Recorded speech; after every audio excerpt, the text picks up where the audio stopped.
Welcome back to another episode of the Braun Performance and Rehab Podcast, powered by ISOFIT, Oro Muscles, and Firefly Recovery. ISOFIT is my go-to for all things isometric strength training. For more on ISOFIT, be sure to check out isofit.com. Oro Muscles revolutionizes rehabilitation with real-time actionable insights into muscle activity with live biofeedback and instant analysis, which has made a huge impact in my work with athletes. For more on Oro, be sure to check out oromuscles.com. Episodes like this are made possible by Firefly, the official recovery provider of the Braun Performance and Rehab Podcast. For more on Firefly, be sure to check out recoveryfirefly.com. Joining me today on the podcast is Devin Jenkins, also known as Big Jinx. Devin and I are going to dive into his journey as a strength and conditioning professional and as a power slap athlete. This is an amazing episode, and I learned a lot about the sport of slap and the training and programming that goes into it from Devin today. I know you're going to love this episode. Enjoy. Devin, welcome to the podcast. I'm super excited to work with you today, man. For people who maybe aren't familiar with you, your background surrounding strength and conditioning and training, and obviously the sport of slap that way, would you mind filling them in a little bit about who you are and all the amazing things you got going on, man? Right. So Devin Jenkins, aka Big Jinx, that's my slap name. I've been a strength and conditioning coach for 15 years now. I've worked with high school lacrosse, basketball, football.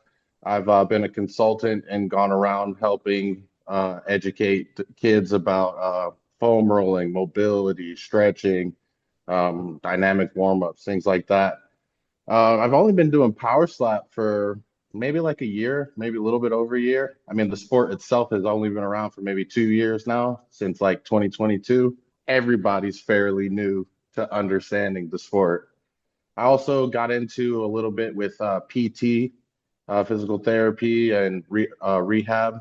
I've worked in kind of stretch therapy slash like assisted stretching, and in a chiropractic office. I worked in the largest chiropractic office in Atlanta. I worked there for 2 years, and I did the same thing. Facilitated the doctor's adjustments by a pre-stretch before. And like I said, an assisted stretching. I use combination of dynamic, assisted, static, a little PNF, the contract release method. So yeah, a little bit about me. Yeah, that's awesome, man. It sounds like you've got a wide array of interests, and I think it's great that you have that kind of background and skill set, if you will, surrounding strength and conditioning and stretching and so on that way, because obviously, anytime a sport kind of enters the mainstream space, if you will, we tend to lean on people who have a lot of experience in the strength and conditioning space, kind of guide us as far as what that sport means, what it involves, and what to really do about it from there, if you will, that way. So I'm curious, how did you get involved in the sport of power slap that way? And what's kind of been your own understanding of the sport itself, the demands of it, and that sort of thing that way? All right, so getting into it, it is because of my background. I think that sometimes the best way to understand a sport is to do it, right? A lot of the strength and conditioning coaches were prior athletes of the sport. And it's easy to do that, with football and basketball and all these other sports that, you can draw from that experience. And I wanted to be that experience for Power Slap. I wanted to be able to use my strength and conditioning knowledge and see, like, all right, so I'm training mostly a rotational movement, right? And then like the defense is pretty much clinching with bracing. And then like, how can I do that in the most effective way? And also, how can I increase my rotational power?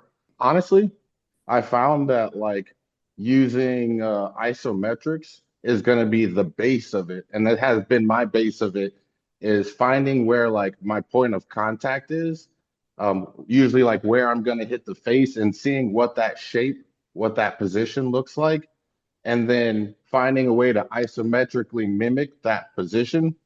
And then from there, I started thinking about like, just like the basics of like upper body plyometrics. Like I want my upper body to be essentially like a whip around, like throwing a baseball or like hitting a golf ball, right? The arms are kind of just an extension of your hips. So like that's mainly the offense that I picked up on. Defense wise is going to be kind of more like I had to learn about tongue position that helps keep neutral head posture. So like, you know, learning about mewing and how can I apply that to my clenching technique. So tongue posture, I learned about strengthening the neck laterally into flexion and extension and got my side bends. And seeing about how those things really, I never trained my neck before. Like I never really did combat sports before, and even the the sports that I did were basketball. I was in the military. I did powerlifting, and I never really high focus on contact or neck strengthening. So that was one big thing that I had to adjust to is finding ways to strengthen my neck outside of the ordinary. Yeah, no, I think that's great how you broke it up into offense and defense, if you will, that way. And kind of getting into the offense side first, kind of like you did. I like that combination of it. Sounds like you paired isometrics with plyos. And to me, in my mind, I'm just thinking from a contrast standpoint, it's like on one hand, I'm hitting extremely high force with obviously no velocity, but it's also almost that neural reinforcement, if you will, because I'd imagine a certain art and element to the sport, if you will, is making sure you hit the right spot or the right target, if you will.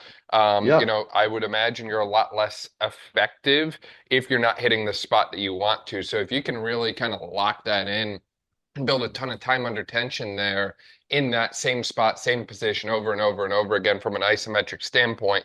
In my mind, I could see where that could, really help from the sport itself that way. I also think pairing that with the plyo like you did kind of hit that opposite end of the force velocity curve, if you will. Now we're kind of going with like a lower overall force output required, maybe to throw something like a weighted ball. However, the velocity behind that is extreme. And I like how you gave the example too of other kind of swing sports like golf, if you will, that way. Essentially, it's the same kind of swing motion, or at least mentally, that's kind of how I'm envisioning it. But you don't have that implement at the end. You don't have a baseball bat. You don't have a, golf club at the end of your hands that way, if you will. It's all coming from the arm that way. And as you mentioned as well, a lot of the power from that, it's not just shoulder swinging across, it's also generated from hip rotation and other portions of the body as well. And I notice a lot of kids, and I mean, I was guilty of this myself back in the day when I played baseball, we'd train the arms because it's like, well, it's your arm, man. So, you got to do your arm care and you got to spam 5,000 reps of rotator cuff activation band drills before you go and do stuff.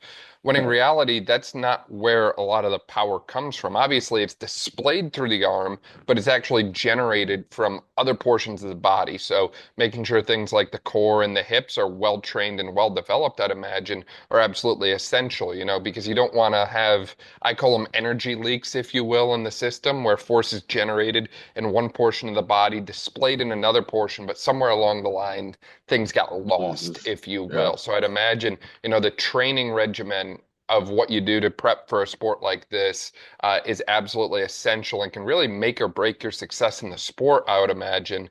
And then obviously on the defense side, you brought up a whole lot of great points there, tongue position and so on that way. I mean, I think a lot of times people don't understand how important it is to train the neck, or they don't realize just how muscular the facial structure is and just how many muscles are actually kind of attached to the skull that way, if you will.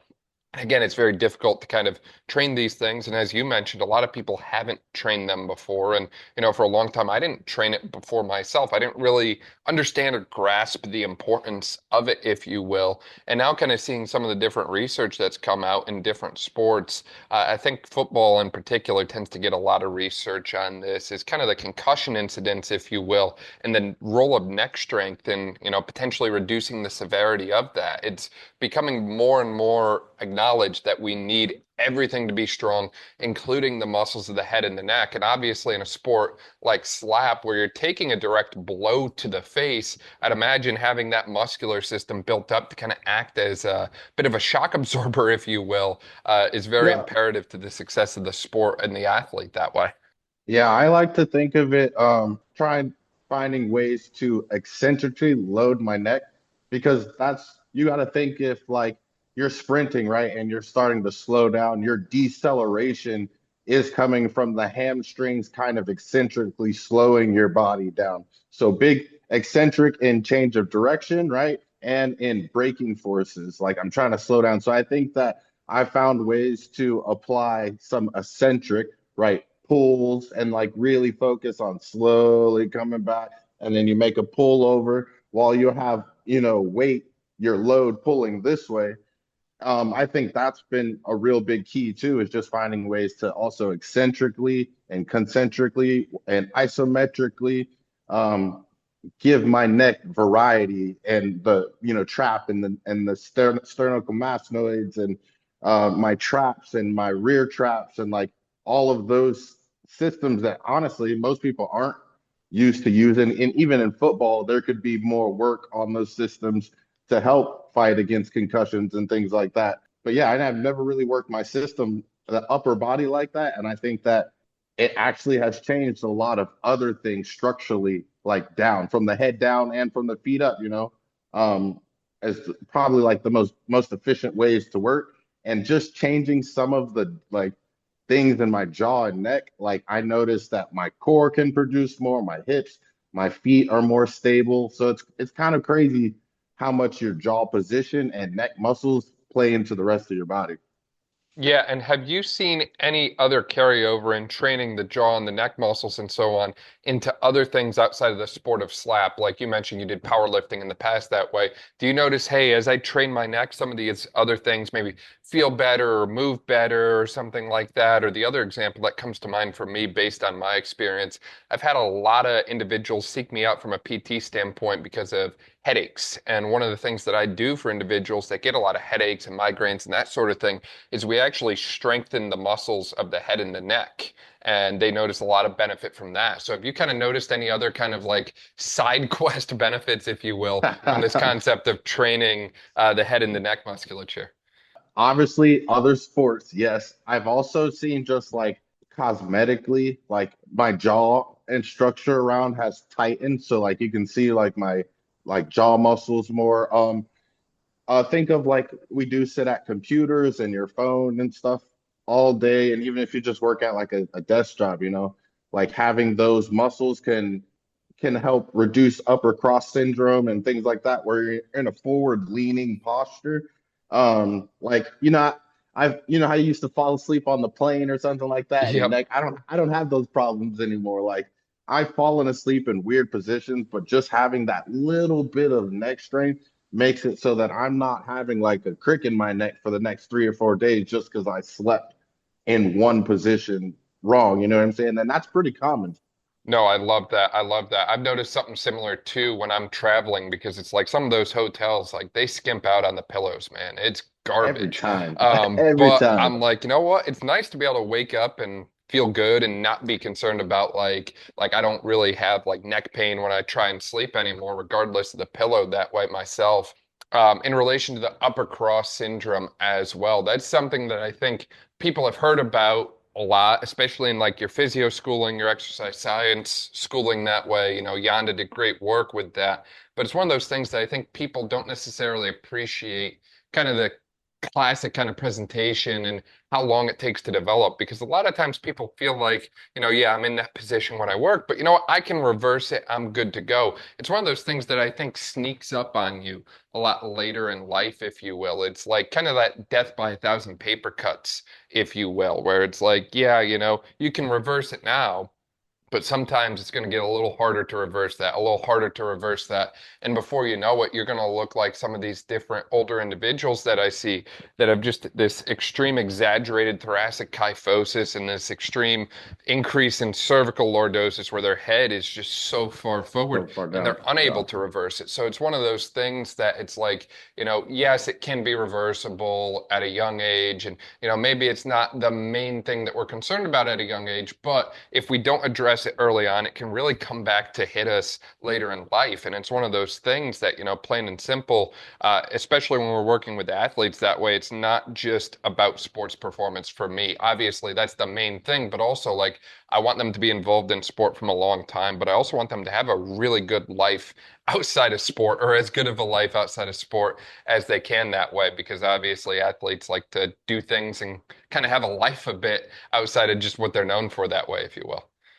Yeah, no doubt. I think the most important thing, and I've always kind of preached that, is that we're teaching overall health. We're teaching overall performance. It's like you said, not just how you perform in the sport, which we want you to excel at, but also just like your pain prevention or sorry, injury prevention, your roundabout pain. Like, can you go do things like hiking and biking and walking and picking up your kids with no problem and playing and stuff. And like that's equally as important to me.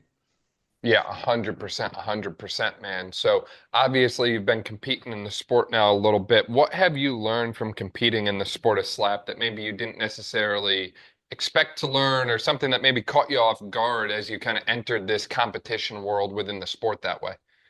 I think honestly, it's just the training for it. The training is very different than I'm used to. It's like in most sports, like footwork is important and your agility is important. And it's like in this sport, it's there really isn't any footwork per se. You plant your feet, you have like you can't really pivot or rotate them. You can slightly pick it up the heel just a little bit, but there's no game. I don't know how to kind of put it. It's like a game kind of component to it. It's very like standstill. You know what I'm saying? So the training for it has been very different because I'm used to being like, moving and jumping and agile and this and that. I'm still doing those things just for my overall power, but yeah, a lot more of the next stuff, which is like again new stuff for me. Biting and clenching and like actually like biting things hard to strengthen my jaw. The sport has taught me that the hardest part about it is the defense. So like those little intricacies of training the face muscles and neck muscles that we were talking about before, and like that becomes like one of the most important things.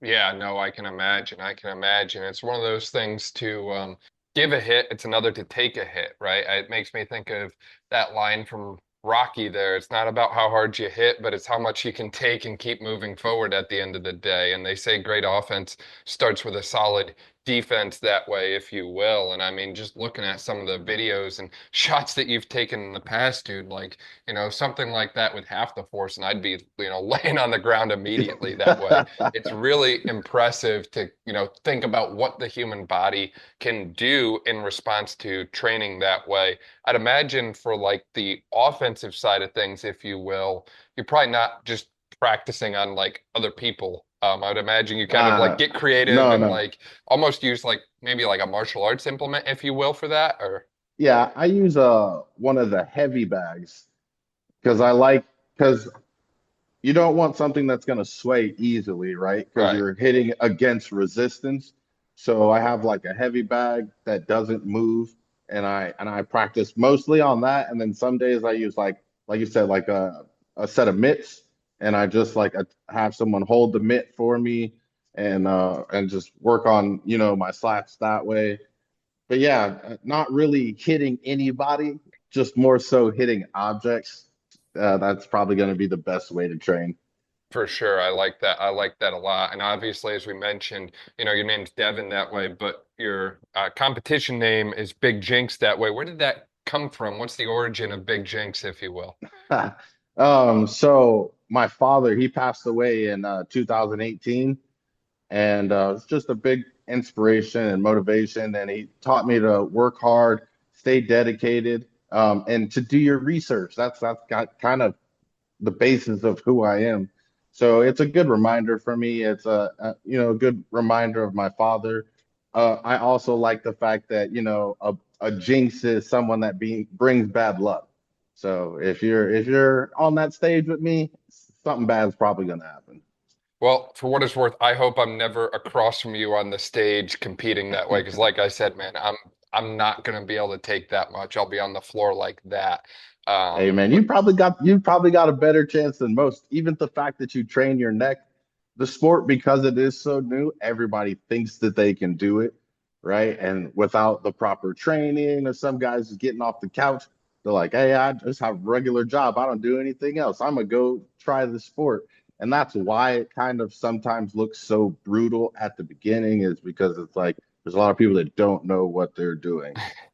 So yeah, what it, do it you does. notice amongst the people that have kind of figured it out in the sport, if you will, versus those that don't? Is there any commonality outside of the head and neck training that way? Do they come from maybe a football background or a powerlifting background, or what are you kind of noticing amongst trends in the sport right now, if you will, from like a past sport background, if you don't mind? I think most of the guys that are doing good have played either a contact sport or do like MMA or boxing or jiu-jitsu, something like that, where there is contact. So there is some guys that are doing well based off of that crossover. And I did powerlifting and I do pretty well. I think most of it for me is just I am not used to clinching. Like I've trained my body, when you're deadlifting 600 pounds and squatting this, like you don't clench. You know what I'm saying? You find like a great position for your tongue, kind of leave your mouth slightly open so your teeth don't touch and you kind of bear down. But this is the complete opposite. So all the training that I've been doing is like, don't clench your teeth, don't clench your teeth, don't clench your teeth.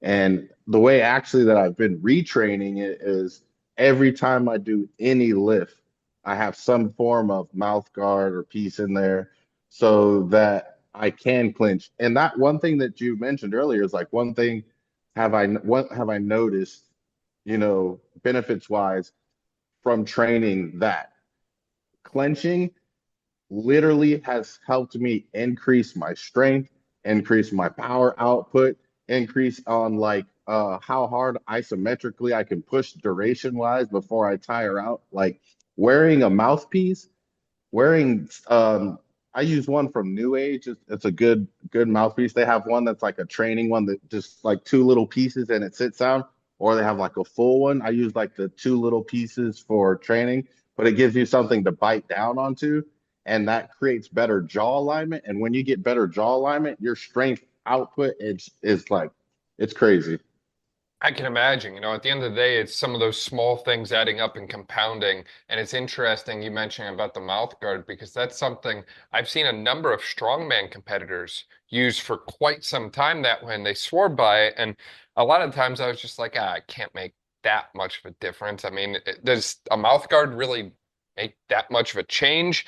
And then you try it and it's like, oh my goodness. And I'm not sure what the exact driver and mechanism is behind it that way, or if we really fully understand it. But there's something about this concept of like, I call it muscular tension irradiation, if you will, where the more muscles you tense across your entire body, the more force you're able to produce, as you mentioned that way. And it's just one of those things that we have muscles in so many places that we kind of forget about that way. And the other one, I know you mentioned Underused. in slap, the feet have to be stationary that way, but a lot of people I've worked with never really train their feet or don't really get their feet in contact with the ground or don't really know what it's like to actually like contract the intrinsic muscles of the foot into the ground. And that's another one that I found a lot of benefit from is just actually getting them to feel some of these smaller muscles in the body contract, get them kind of firing up, if you will, and then produce movement off of that. And I'd imagine, the same would be true in a sport like slap with the hand, just with the amount of neural endings there. Obviously, there's not necessarily a force production from the hand, if you will. The force is kind of getting delivered through the hand, but just thinking about the amount of smaller muscles in some of those different regions of the body, the amount of nerve endings and proprioceptors that we have in those kind of regions, and then overall the sport itself that way. I'd imagine there's like some kind of element to it, and I'm by no means an expert at it. I'm just kind of like brainstorming and thinking Oh out loud yeah. about it, if you will. Yeah, definitely. I would say I'm an expert at it, and all of that you said, as far as you're working the small muscles, right? Neural pathways. I work my central nervous system quite a bit, honestly, because that helps with the accuracy component of it, right? How fast can I move my hands from point A to point B? Yeah, so feet, hands, right? Small muscles of the jaw, like all of those really do help bring that full picture together, right? And I learned that most of the time when we're exercising or even just in through life, our jaw is slightly misaligned or pulled backward. So the reasoning behind the mouth guard is that you can pull your jaw forward to a stronger position, right? And then you can align it. And once you get that little bit of alignment from your jaw, then your head is in perfect alignment. You get your cervical spine to align.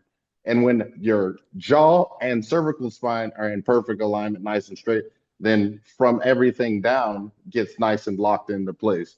So that's why it's so beneficial to have like some sort of thing to clench down, like you said, engaging all the muscles in through the jaw, in through the feet, in through the hands.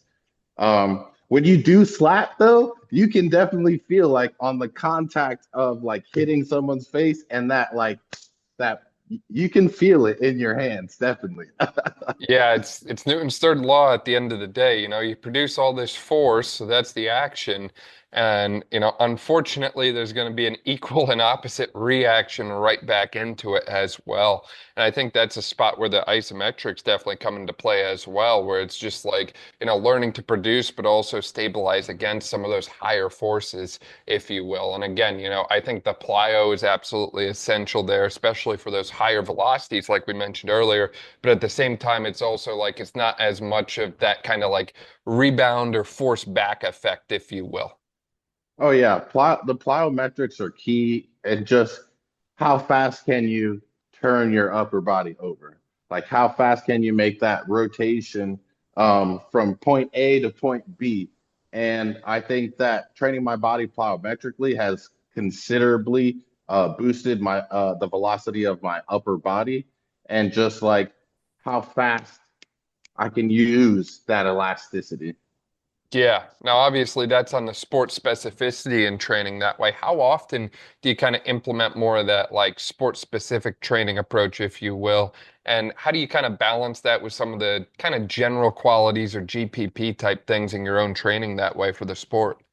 I do 3 times a week of like general lifting, strength, and also power. And then I'd say 3 more of those days is more sport specific and working in only slap and neck training and accuracy and like really like high intensity power day. Like one is more of like a slower day, and then one is like plyometric. So pretty much 6 days, and then like there's a rest day in there Yeah, no, every I now think and that's yeah. good. I I would just like that. say I like that approach a lot. And I think it's one of those things that you have to have some of those general qualities involved. I think a lot of times kids go all in on that sport specificity or sport specific element, if you will. And don't get me wrong, like you got to keep the main thing, but you also have to do general things. And there also is a general strength element to the sport, I'd imagine, as well. Like we talked about before, it's not just a matter of being strong through the arm. You have to kind of be strong everywhere. And I think a big element to that is, your heavy compounds, your functional patterns that way. Can you squat big? Can you carry heavy weight and that sort of thing that way?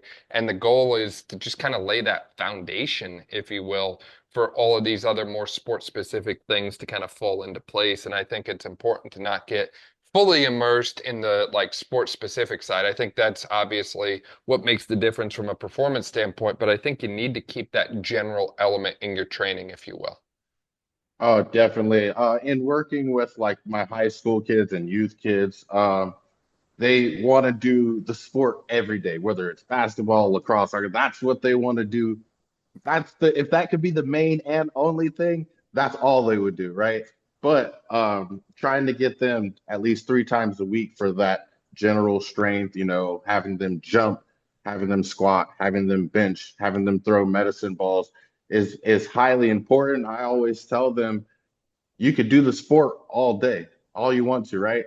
But if your body can't hold up to it, what good are you? If you're sitting on the bench because you sprain your ankle or you pop your knee or your shoulder dislocates, and now you got to have some major shoulder surgery. So, because I had like kids at 12 years old having ACL surgeries and stuff like that, at young ages. So it's like, yeah, as great as the sport is, you need all of those other general lifts and plyometrics and strength to really help make sure that you can continue to do that. No, for sure. I completely agree. With that in mind, too, has there been any kind of injuries or that sort of thing that you see within the sport of slap, whether that be yourself or other competitors that way? I think most of the competitors are still learning how to implement a training program and also just recovery. Like that's a big thing. I've watched these athletes, I'll be like backstage and you're like warming up and stuff. Well, I'm warming up and they're like laying down and sitting. And then they're like, hey, man, you got to go on in like 10 minutes. And they're like, all right. They do a couple of these, throw a couple slaps in the air, and they're like, okay, I'm ready. And it's just like, whoa, guy, you're skipping out on a big part of your performance there. And that's like having a really good warm up. So I've seen a lot of neck, like I can't move my neck for the next couple of days. A lot of hand injuries, a lot of like at the bicep, not properly stretching that right there at the elbow, like that golfer's slash tennis elbow starts to set in earlier just because of the impact of striking repeatedly. And a couple of shoulder dislocations. I think I seen a couple shoulder injuries slash dislocations. So like, yeah, mainly neck, shoulders, and hands. Yeah, no, those sound like some crazy injuries that way. You mentioned too on the kind of like warm up or prep for activity piece as well that way. What's kind of your own approach to kind of prepping for competition that way? Is that where those ISOs and plyos come back in as kind of like a competition day prep, if you will? Or what's that kind of like, going on behind the scenes before we see you knock someone out clean in one shot that way? What kind of goes into that behind the scenes, if you will, on competition day? So as far as the whole day, wake up, you eat, I have good breakfast, um, and then I do like a light training session, very plyometric and isometric, just to prime the nervous system, get the muscles going, kind of firing. Very light workout, like think like maybe 30 or 40% of like my work effort. I'm keeping it very low. And then I'll, go about the rest of my day, eat, maybe sleep again. Then as I'm getting ready for, it's maybe like an hour or so, then I'm starting with like my soft tissue work. So like getting foam rolls, peanut balls, things like that to try to, warm up the tissues. Then from there, I'm moving into warming up my joints. So working on joint range of motion, maybe like some 90-90s and also working through the shoulders, maybe like some shoulder cars, neck cars, just really trying to get the articulation of the joints going. And then from there, some like dynamic movements, stretching, kind of very chaos like in the movement or because I'm doing something highly explosive. So I want my dynamic warm up to kind of mimic some of that. And then from there, I go into like isometrics, right? After that dynamic, straight into the isometrics. And I'm doing like maybe like 3 or 4 sets with like 15 20-second, maybe about like 15, 10-second holds. Like I keep it on the lower end. And then after I hit that, then I start going into some like light weighted things. I have like the RMT club that I can swing around. It's got like 4 pounds on it. I can swing it this way and kind of warm up my thoracic rotation. And then from there, just like usually just practice the mechanic in the air of slapping, practice like the clinching and the defense, warming up my core so that everything feels ready, primed to go when I get up on stage.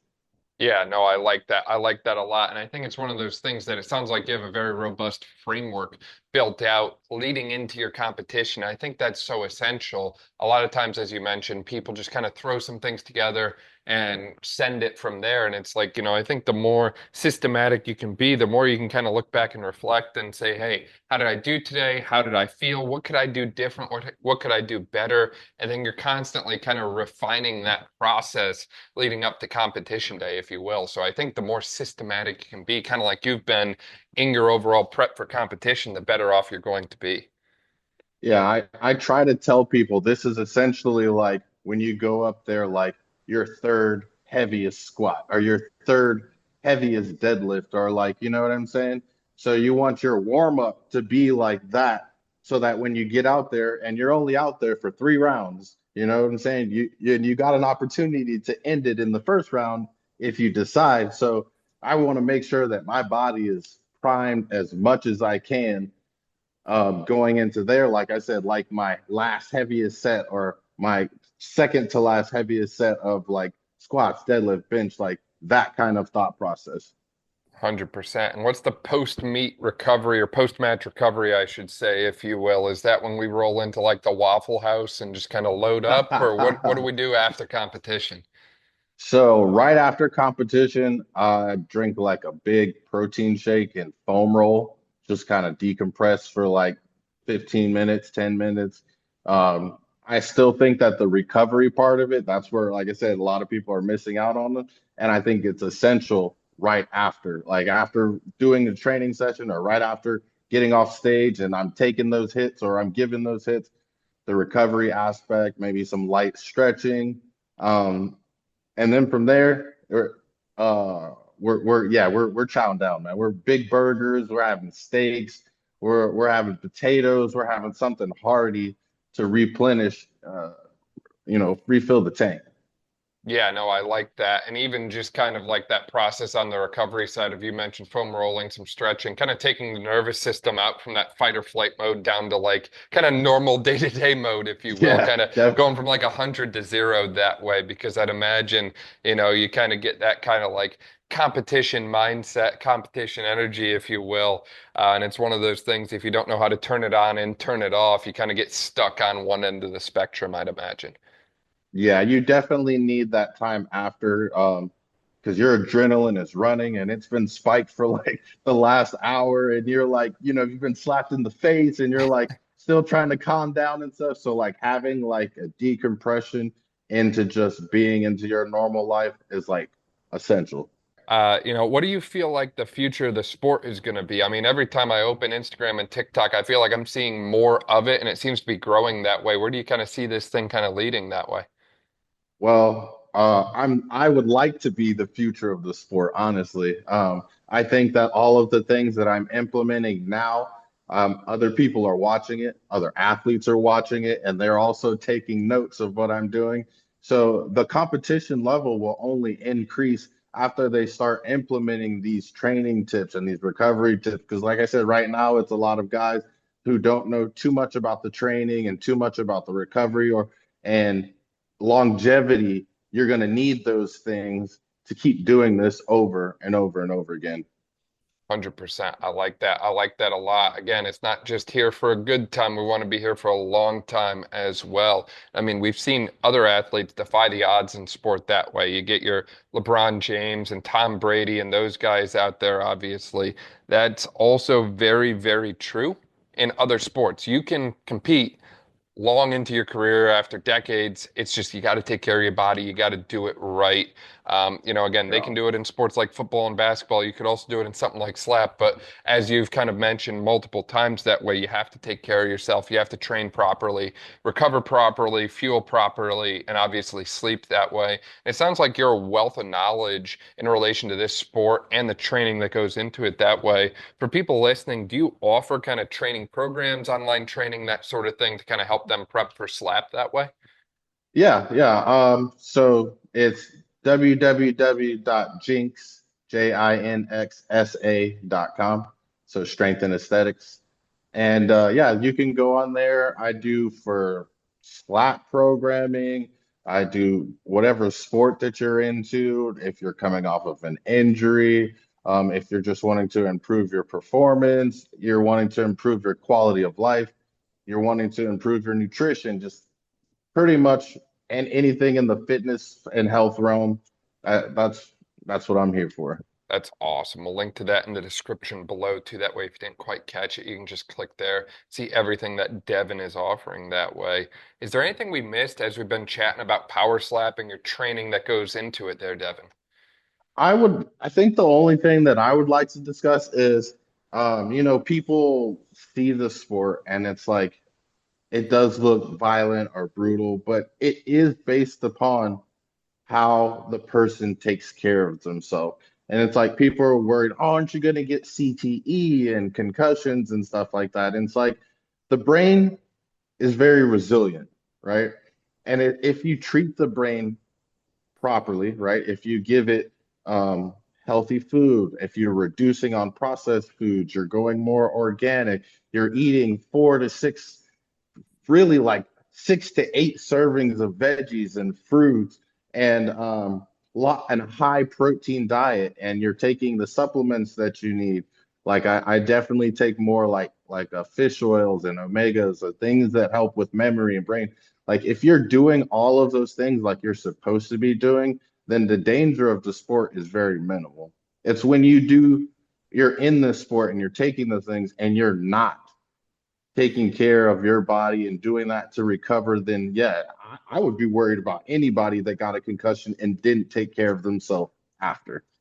No, I think that's such a great point. 100% agree. And again, there's other sports that exist out there that are extremely violent in nature. I know football has some protective elements to it, but we brought that up before. And I mean, obviously, there's some brutal hits in football. There's other sports out there, like other disciplines of martial arts that way. And again, I think that there's an element to everything that you said. It's like, the sport itself could be dangerous if you are not preparing for it and you're not training for it. But like anything, the human body is very resilient, like you mentioned. It can adapt to the stressors and stimuli that we apply to it. So if you do the proper preparation and proper training, your injury risk or risk of something going wrong or incorrectly is notably lower. It's not to say it'll never happen, but it's to say that, hey, if you take these steps and you follow kind of this kind of model, if you will, you're significantly less likely to experience those things. And I think that's true, again, in relation to this sport and beyond that way. Don't just kind of go jumping into the extremes without preparing yourself. Make sure you've kind of done your due diligence, worked with a coach and someone who's familiar with the sport to ensure that you've prepared adequately and appropriately for the task that you're about to kind of compete in. Exactly. Well said, bro. Well said. Yeah, and it's one of those things too. I think we ultimately have to kind of reframe our conversation around good or bad because people might look at the sport and say, like, well, it's bad because it's dangerous, but I don't really think anything is good or bad anymore. I think of things as far as the opportunity that they present to other individuals and to ourselves that way. And taking the sport of power slap, for example, there might be athletes that don't get the opportunity to compete on the big stage in like MMA or football, for example. However, maybe they find that within power slap, or maybe power slap is the thing that gets them to realize the importance of regular training, physical preparation, all the things that we've discussed so far today. So it's like, while a lot of people look at things and assume good or bad, I think that it's always a matter of what opportunities are there and trying to find that silver lining with things, if you will. Yeah, definitely. there is people that come in power slap and they're like, oh, I play football and oh, I did this, so I should be able to make it in power slap. It's like, no, it's a different style of training. To me, it's like if you play golf, right? And that type of mechanic in golf, and then you're like, I'm gonna go throw a discus. There's some similarities, but there's a lot of differences in that. And it's like, yes, power slap is a contact sport. You can take contact in other sports, you know what I'm saying? But if you're not prepared for a sport that's specifically meant to test how you're going to take contact, then yeah, you're in for it. And I see that like all the time. I see it all the time. They're 100%. like, yeah, I could do it, I could do it, I could do it. And I'm just like, not unless you properly train for it. You can't. For sure, man. And obviously, for people who want to keep up with your journey on social media and that sort of thing, there, Devin, what can they find you at on Instagram, TikTok, that sort of thing? Instagram, Big Jinx, JINXX, and the same thing for TikTok. I try to make it easy to find me. I like that. I like that a lot, Devin. I really appreciate your time. It was so great diving into the sport of power slapping, your own kind of journey within the sport that way. Really appreciate your time and all the insights you shared with us today, man. Oh yeah, no problem, man.